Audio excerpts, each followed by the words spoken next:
Assalamualaikum students, hope you all are fine. Today your English teacher is here to explain your homework assignment of English B. Your month is month of December. Unit number 15, active and passive voice. Before starting your work, students, you must follow these steps.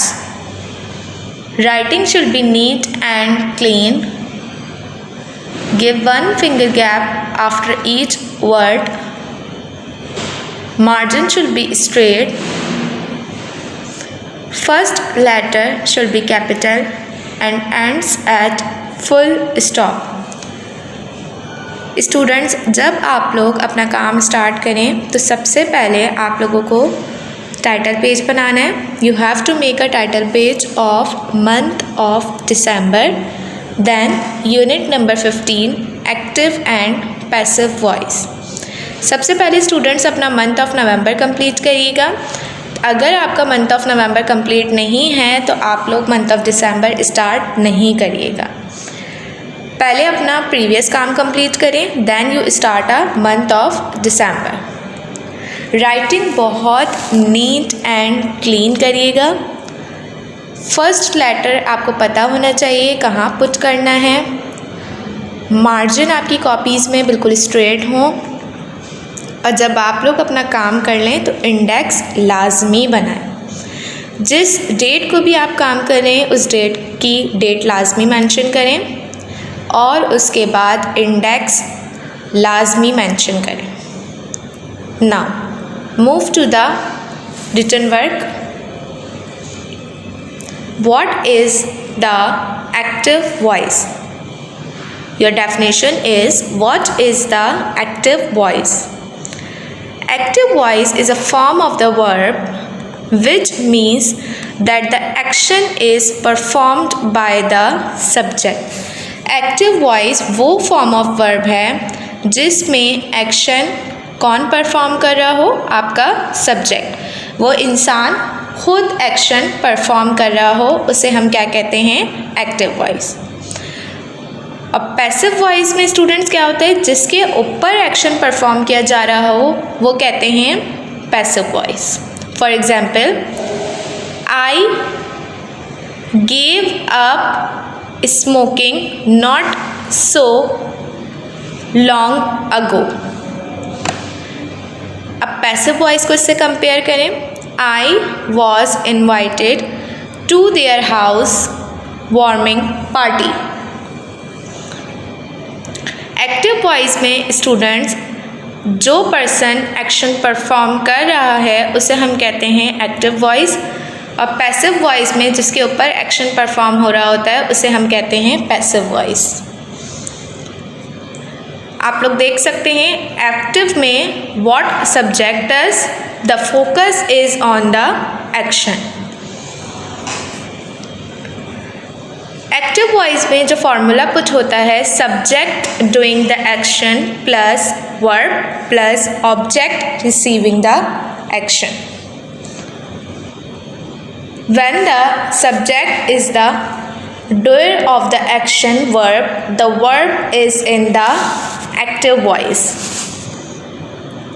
In grammar, the voice of a verb describes its relationship with the subject, object or any other element in a sentence. The verb can be in the active voice or in the passive voice. In grammar, the voice of a verb describes its relationship with the subject, object or any other element in a sentence. Now, students, move to your exercise. आप लोगों को just active and passive voice की definition पता होनी चाहिए. आपके syllabus में सिर्फ इसके बारे में इसकी डेफिनेशन का जिक्र है. Active and passive voice. Your first exercise is exercise A, page number 76. Your exercise is exercise A, page number 76. Your question is, state which of the following sentences are in the active and which in the passive voice. State which of the following sentences are in the active and which in the passive voice. इस exercise में student आप लोगों को बताना है कि कौन से सेंटेंसेस एक्टिव हैं और कौन से passive. Your first sentence is prizes were awarded to the winners. Prizes were awarded to the winners. And the answer is passive. ये कौन सा सेंटेंस है students? Passive. Your next sentence is my mother cooks our meals every day. My mother cooks our meals every day. ये कौन सा sentence है students? Active. A new airport will be built soon near the city. A new airport will be built soon near the city. ये कौन सा sentence है students? Passive. The document was stolen from the safe. The document was stolen from the safe. This sentence is passive. Your first sentence is passive, then active, then passive, then passive. Now move to your next question. Your essay is keeping our surround. Students आप लोगों का essay है इसमें keeping our surround. हम अपने इर्द गिर्द के माहौल को किस तरीके से साफ रखते हैं. ज़रूरी नहीं है स्टूडेंट्स आप लोग यही वाला ऐसे लिखें, आप लोग अपनी ओन वर्डिंग में भी लिख सकते हैं. जो वर्डिंग्स आप लोगों को समझ आएँ, आप लोगों को लगता है कि ये ठीक हैं, तो आप लोग ये वर्डिंग्स भी लिख सकते हैं. कोशिश करें कि ऐसे हो, लेटर हो, स्टोरी हो, आप अपनी ओन वर्डिंग भी यूज़ करें. इससे आपकी ग्रामर पावर इंक्रीज़ होगी और आपकी क्रिएटिव राइटिंग. मैं आप लोगों को ये नहीं कहती कि आप लोग एज़ इट इज़ यही लिखें जो मैं वीडियो में दे रही हूँ. आप लोग अपनी ग्रामर को इंक्रीज़ करिए और अपनी ओन वर्डिंग अच्छी करिए. थोड़ी सी मिस्टेक्स होंगी लेकिन आप लोगों की क्रिएटिव राइटिंग इस तरीके से अच्छी होगी. यहाँ मैंने जो ऐसे लिखा है हम ये पढ़ते हैं. Keeping our surrounding clean will only help in the betterment of society. इसमें स्टूडेंट्स क्या बता रहे हैं कि हम अपनी सराउंडिंग को, अपने इर्द गिर्द के माहौल को किस तरीके से साफ़ रखते हैं और वो हमारे लिए किस तरीके से हमारी सोसाइटी के लिए अच्छा होता है. KEEPING keeping. KEEPING keeping. OUR surrounding. Pronunciation का ख्याल रखिए. जब मैं बोल रही हूँ तो आप लोग और से सुनिए कि मैं क्या प्रोनाउंसिएट कर रही हूँ. Surrounding. Surrounding. SURROUNDING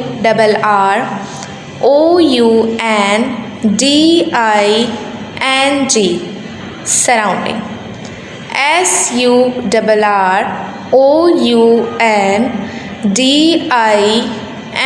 SURROUNDING surrounding. Clean. CLEAN clean. Will. WILL will.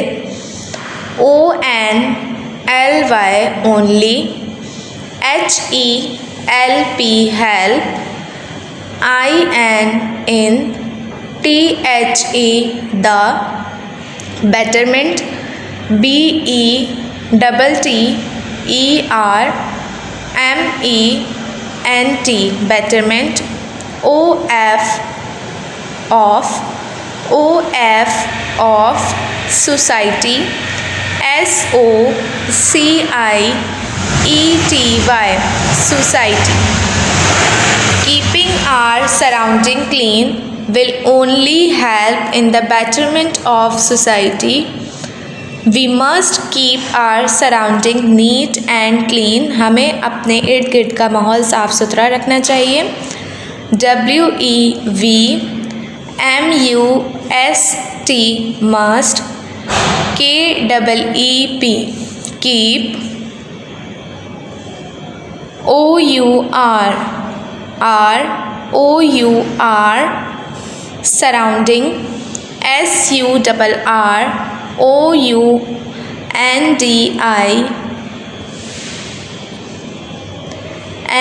surrounding. Neat. NEAT neat. AND clean. CLEAN clean. This will help us to live a healthy life.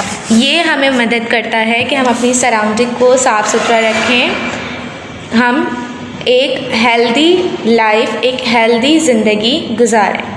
अगर हमारे इर्द गिर्द का माहौल साफ़ होगा तो हम भी अपनी ज़िंदगी हेल्दी गुजार सकते हैं. THIS this. WILL will. HELP help. US TO to leave. LIVE leave. HEAL THY healthy. LIFE life.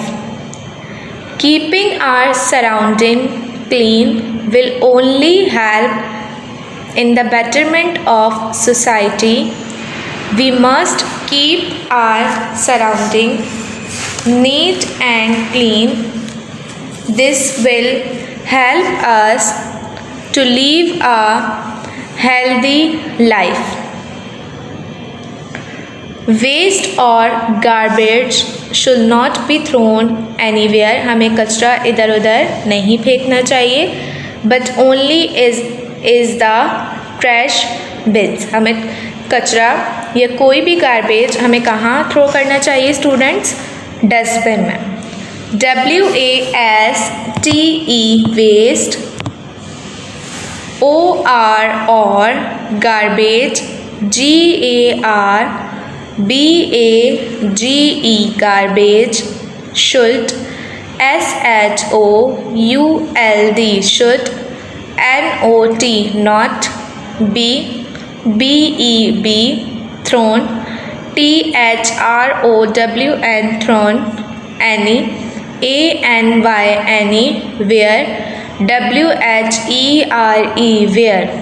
Waste or garbage should not be thrown anywhere, but only is the trash bins. BUT but. ONLY only. IS is the. THE the. TRASH trash. BINS bins. Waste or garbage should not be thrown anywhere, but only is the trash bins. Students, आप लोगों को भी इस बात का ख्याल होना चाहिए कि कोई भी गार्बेज हो या कोई भी कचरा हो, आप लोग कहाँ थ्रो करेंगे? डस्टबिन में. चाहे वो आप स्कूल में हो, घर में हो या कहीं भी हो, आप लोग अपना जो गार्बेज है या जो भी वेस्ट मटेरियल है, आप लोग कहाँ पुट करेंगे, कहाँ थ्रो करेंगे? डस्टबिन में.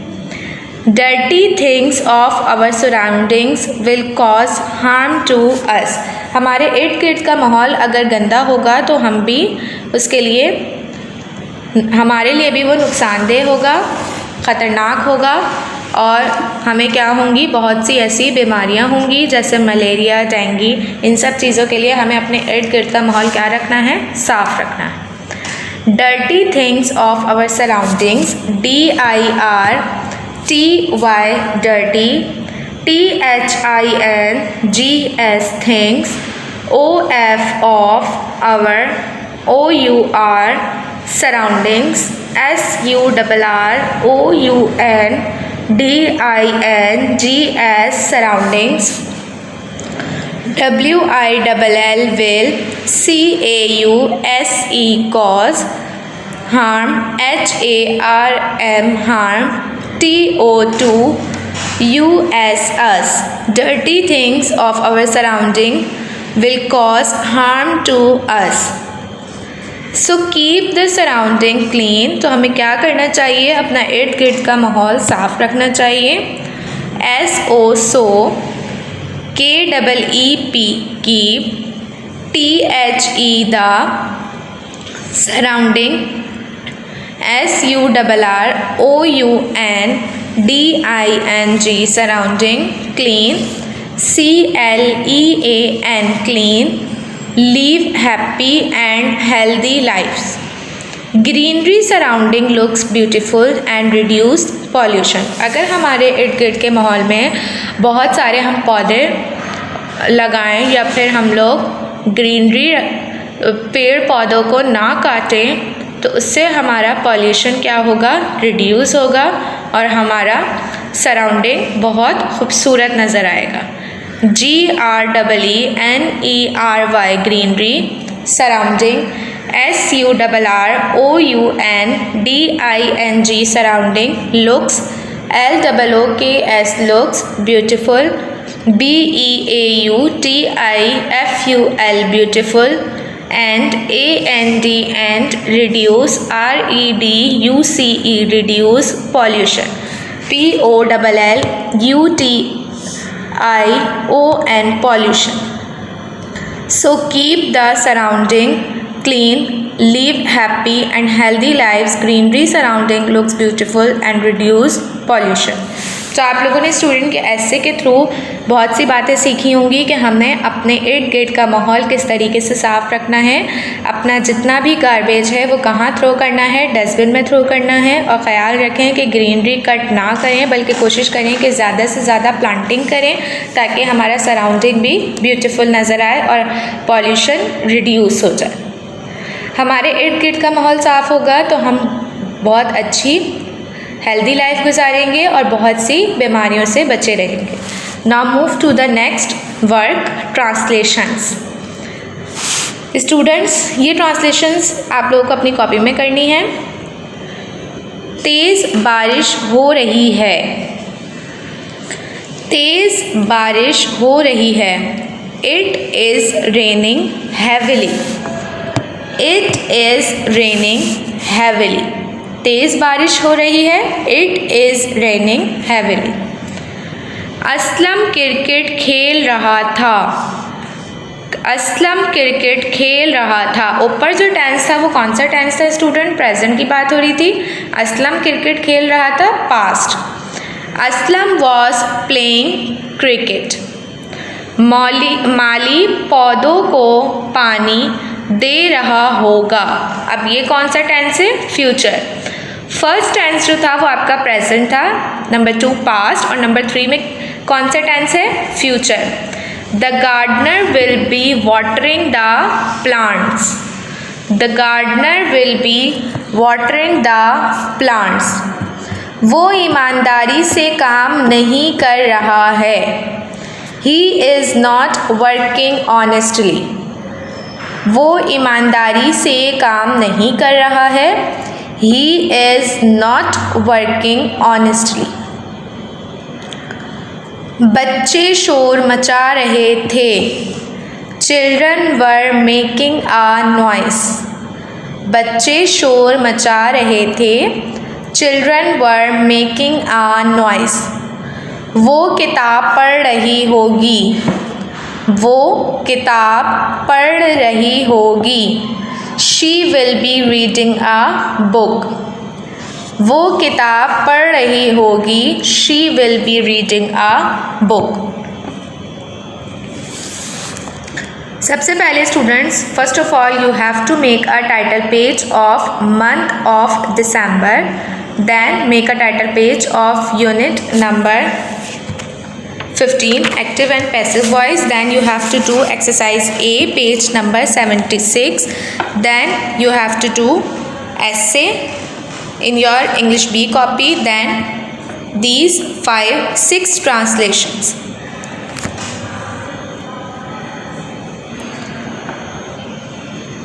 Students, if you have any problem or difficulty regarding your unit and regarding your English B work, then you ask me on WhatsApp.